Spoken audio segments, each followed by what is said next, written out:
details. So your name, date of birth, branch of service, your highest rank, and when you started in the service. Yeah, my name is Khalid Shabazz. Date of birth 12/30/1968. Branch of service, United States Army. I've been in the Army for about 28 years. I started 1991, 91, 92, and I came in just kind of a better life for my wife and children. Great. So, did you hold any jobs before you were in the service? Yes, I was a cook. I was a clerk. I was a janitor. My last job before coming into the Army, I was a janitor at Kmart before coming into the Army. So can you tell us a little bit more about when you went into the military? What kind of was that catalyst for you? Yeah, like I said, I wanted to do better. At the time, I had a wife and two kids, and wanted to do better for them. And the military has been a viable solution in my community for years. My father was in the Air Force. However, I didn't know much about it because he and my mother divorced when I was a young boy. But I always kind of had my eyes on the military as a bailout plan. And so I came in the military as a young 23-year-old named Michael Barnes, just trying to have a job to put some food on the table. And what happened from there is actually quite amazing. I was in about 1 or 2 years, and hearing all this information, I watched the movie kind of Malcolm X, and decided he was such a magnificent human being because he was in this organization, and then he went to Mecca, had a change of heart, and wanted to embrace all of humanity. I thought that was really like courageous. And so I decided that I was going to be Malcolm X, right? So, so at that time, I converted to Islam, 1993, changed my name from Michael Barnes to Khalid Shabazz. Was receiving kind of some injustices there in the unit. And I was in the what we call the field, and I saw this chaplain off in the distance, and I said, "Man, God, if you have any mercy, please." I don't want to talk to the chaplain. I got enough problems, right? But this guy came over, devout Christian, talked to me for about an hour, and at that time, at the end of the conversation, he said, "Why don't you become a chaplain to help people like yourself who are in trouble?" And for me, I got to tell you, Ariel and Break, for me, the lights went off in my head like never before. I had found my purpose on becoming something in life to help people. And that's how I became a chaplain, a Muslim chaplain. So what made you stay in the Army and made you decide that the Army Chaplain Corps was right for you? Yeah, because I wanted to help people like myself. And when I say people like myself, I'm talking about people from traumatic backgrounds. What you guys don't know about me, molested at 10 years old by a family friend, special education in the 8th grade, failed the 9th grade, failed the 12th grade, went to college. I got thrown out of college. I was shot in the back first, and then I got thrown out of college for fighting the guy who shot me in the back. So very traumatic childhood and adulthood. So the Army was a saving place for me, a saving grace for me. Even though I was having trouble in the Army because I converted, this opportunity to be a chaplain to help people like myself, it was just, that's why I stayed. I dedicated myself to the Army and to the people in it who were hurting like me. That's why I stayed. So what happened next? What happened next? Well, I went to, got out of the military because you had to go to seminary. So I got out of the military, went to seminary for 3 years, came back on active duty, and people would say the rest is history, but that's not true. Because there were no Muslim chaplains, but we had one at the time, and I was the second. So I go into my commander. I'm happy. I'm a really extroverted I'm the extrovert of the extroverted people in the world. So I go into my commander and I reach out my hand and I say, yes, sir, it's Chaplain Shabazz here to serve you. And he wouldn't shake my hand. He said, we got some problem with your religion and how you guys treat women. Have a nice day, right? And he didn't talk to me for 9 months. But I was so happy to just be in uniform and be a chaplain. It didn't bother me as much probably as it should have. And to his credit, 9 months later, he came in front of the formation and apologized and said I have wronged one of my officers. And then life began to get a little better. But every time I changed duty stations, that type of some form of that happens. But in that first duty station, I think why you guys want to talk to me, in that first duty station, 9/11 happened, right? Which was transformational because I was having so many problems in the unit with my faith. The division chaplain, who's a lieutenant colonel, I was a captain, came down and he said, Khalid, we got to get you out of here. These people are probably going to tear you apart. You're Muslim. We're going to fight 9/11. And I said, excuse my language, I said, hell no. I'm not going anywhere. These are my people. This is my job. I'm staying right here. And so in that moment, I became an asset really as juxtaposed to a liability. And so they were able to use me not only with the other Muslim soldiers, but also since so many people knew me in the unit and I had helped so many people in marriage counseling, I became more of a safe haven or a staple in the community because of 9/11. So it was a bad time, but it was beneficial for me and kind of catapulted me into people trusting me, believe it or not. Wow. And where was that duty station? This was Bamberg, Germany. It was Bamberg, Germany. And I tell you, just even thinking about it almost brings you to tears because it was such a pivotal point in my life. I mean, I could have certainly ran and kind of hung out with the division chaplain, but I didn't. I chose to stay. Wow. And how has your experience since 9/11, in the wake of 9/11, been as a Muslim chaplain? It's been very tough in the sense where, because I'm the senior guy, I'm called into not only all of the good things, I'm called into the bad things. Also, like when we had down in Fort Campbell, Kentucky, where the young sergeant killed his commander and his XO, I had to come down there and kind of be like any other chaplain would be. I had to go and talk to him and counsel him and ask him to ask for forgiveness from God, so on and so forth. Well, chaplains do this all the time. However, in a military context, where the units are so tight and he killed his commander and his XO, now all the guys who are in uniform with me are jeering at me like, why are you even talking to this guy who killed our commander?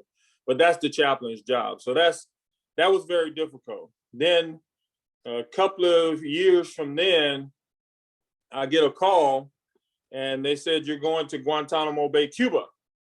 And I was very happy actually until my commander said, why are you smiling? I said, well, I'm going to Cuba. I go out there and play some golf and hang out. He said, well, you need a better context than that. He said, they're sending you in because the last Muslim chaplain just got arrested and he's been in jail for 75 days. Right? So all of my golf dreams went down the pipe. So now I become to be terrified. Okay. And so now I'm transitioning. I go to Guantanamo Bay, Cuba. The last Muslim chaplain has been detained. I'm giving interviews every Wednesday to all of these news stations. And remember, I'm just a young captain. And then because I have to take care of the detainees, the soldiers think I'm a sympathizer, and many of the detainees think I'm an American spy. So I have no place to go. I have nobody to lean on. You know, my fellow soldiers seem like they hate me. I don't know if they did or not. And then the detainees detest me because they think I'm an American spy. And so that time, 8 months, extremely difficult for me, probably the loneliest part of my life. And so you get over that hump and you say, okay, well, I survived that.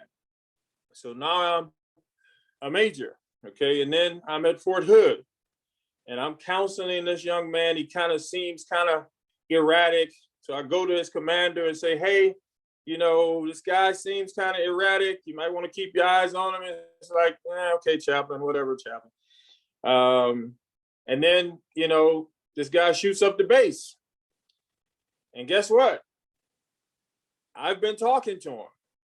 And so again, people are looking at me with a jaundiced eye. I'm just out here just like any other chaplain trying to help people. However, after 9/11, I'm not just a chaplain, I'm the Muslim chaplain, right? And so I have lived a life as a Muslim chaplain in the public eye for all of my career. And I got to tell you, it's been very tough and very lonely. Very tough and very lonely. Can you talk a little bit more about how your experience in the public eye? Yeah, my experience in the public eye, I mean, so you got about 1,400 chaplains in the Army. The majority have a cross on. I have a crescent moon on, so that's automatically, you know, brings attention to me, okay? And so it doesn't help that I'm 6'5", 275 pounds, right? So, so now I'm this super huge human being walking around with a moon on, okay? And so now I'm in your unit and everybody's buzzing like, what is this? So when you find out that I'm a Muslim, you know, I'm sure thousands of thoughts go through people's head, right? And so living in the public eye like that, I believe, and I know that I'm an ambassador for my religion. So that burden in itself could get overwhelming at times because I'm just a human being, and you know, and on any good day, I might let a cuss word fly, right? Right? So it's like, oh, you see, the Muslims curse, you know. So I'm very keenly aware of that. And so in that respect, it's been tough. I mean, I got to be careful when I say with my last duty station, but a couple of jobs ago, because people have fought in Afghanistan and Iraq, now, you know, some of those commanders and staff members, they're in your duty station. And so a couple of jobs ago, we had one guy who would come in, he would shake everybody's hand in the room but mine. And, you know, I would just smirk because I know this is how it is for me. And then, you know, this happens about 4 months. And then we had a memorial service. I had to lead the memorial service of one of our soldier members who died. And after the memorial service, this guy hugs me and he says, I'm glad you're on our team. Well, the backstory is that, you know, a couple of his friends were killed in Iraq and they were killed by Muslims. So when he sees me, he has those thoughts in his head. And it took 4 or 5 months for me being in the unit to kind of at least halfway overcome that. So for me, being in the public eye is just not being some big guy that's being seen. A lot of these soldiers and colleagues of mine have been in war for like the last 18 years. They've lost family members, they've lost colleagues, they've lost soldiers. So, you know, unfairly or unfairly, you know, I'm a part of the Muslim religion, and sometimes they attach that to me. Oh, do you find it difficult to face all of that prejudice since 9/11? As I've grown as a human being, it's become easier, and I say that because most of us are just not honest with ourselves. All of us have biases. All of us have prejudices. And all of us at times may discriminate against people based upon our own biases or prejudices. So for me, I have to give people the benefit of the doubt. I have to give people a break and say, hey, they don't know you yet. Once they get to know you, then we can start to break down some of those walls. And that's really the approach that I have used in the last 15 years. And I think personally, that's why I've gotten so far in the military. Because nobody in history has, from my faith group, has held the rank of colonel. Can you talk a little bit more about that, becoming the first colonel who is a Muslim chaplain in the United States Army? That's great. I'm a rock star, man. Yeah, it's great. I mean, it was great for my family who are non-Muslims, but just from my traumatic background, to see me get to this point in life, it's great for them. It's great for my kids and my grandkids. The other side of it is, like, when I became the first Muslim division chaplain in U.S. military history, you know, I had threats on my life. People were saying, hey, wherever he's preaching at, we're going to go there. We're going to shoot him in the mosque. He's a demon, right? So there's pressures that come along with, you know, being the first of anything. But one of the greatest memories of that is not the threats on my life. One of the greatest memories, we had two same-sex women. Nobody on base would counsel them. And I'm from Louisiana. And so for me, people are people. I don't care where you come from. I don't care what you look like. I don't care what your preference is. If you want to talk to me, I'd like to talk to you. And so I counseled them. And, you know, what was fascinating about it, on these websites where people were threatening my life, guess who was my biggest supporter? Like, no, he's a good man. They're typing, and, you know, if you hurt him, we're going to hurt you. I mean, I thought that was fascinating. I love that type of stuff, because I believe you have to be the change you want to see in the world. I want to see people do good. I want to be a good person, to honor my mom and my father. And so I just carry that type of attitude whenever I meet people. That's incredible. After facing all that prejudice, to not have any prejudice and just wanting to help people. Yes. Yes. I was taught, I mean, my mom was a very devout Christian woman. And she used to tell us these things all the time. You know, of course, we didn't pay attention. We were like, Mom is crazy. She's weak. Why does she not hate people who hate her? You're right. And, you know, but as you get older, you realize that all of us are struggling. Like, all of us are in this big world and got so many things coming at us. And so you can, I use a saying in many of my speeches, until you change the way you look at things, the things that you look at will never change. So I want to look at people with fresh lenses.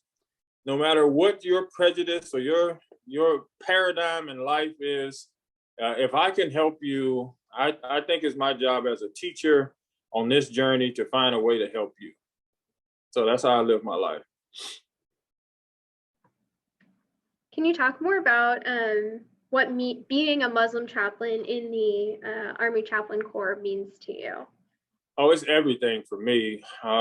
It wakes me up in the morning at 03:30 when I'm in the gym and I'm sweating and lifting weights and running and screaming at this Facebook account, Instagram, TikTok, LinkedIn. I'm sending out messages, and I'm sure people are saying, "What a clown! why go back to sleep?" But I mean, honestly, I don't know how other people feel. The Army saved my life, right? And because it saved my life, you know, I am the Muslim chaplain, but for me, I'm the chaplain that happens to be Muslim. I don't approach people with religion. I approach people with critical thinking on how to change your life. It's amazing that you asked that question. Just yesterday, I put it on my Facebook account today. A retired Army officer came down to my office. He comes down, you know, pretty much every day, but he decided yesterday to reveal something to me. He said, Chaplain, you know, when you first got here, I could see your disposition and I really wanted to talk to you. But because I'm a devout Christian and I talk to other people about talking to you, they said, yeah, you probably don't want to talk to him. He's probably going to try to convert you and all this kind of stuff. So he waited 4 months before he even talked to me. And so he came to me yesterday and he said, you know what I realized about that? He said, I wasted 4 months of my life because for the last 6 months, you've been the best friend that I ever had. We don't talk about religion. We talk about life. We talk about our struggle as human beings. So this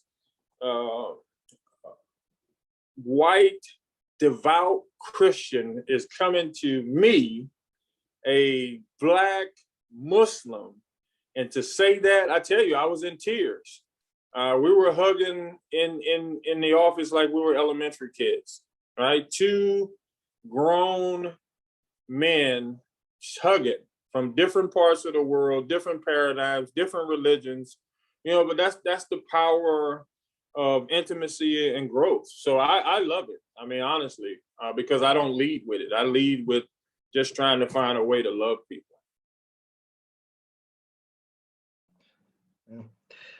Can you talk a bit about what are some life lessons that you've learned from your military service?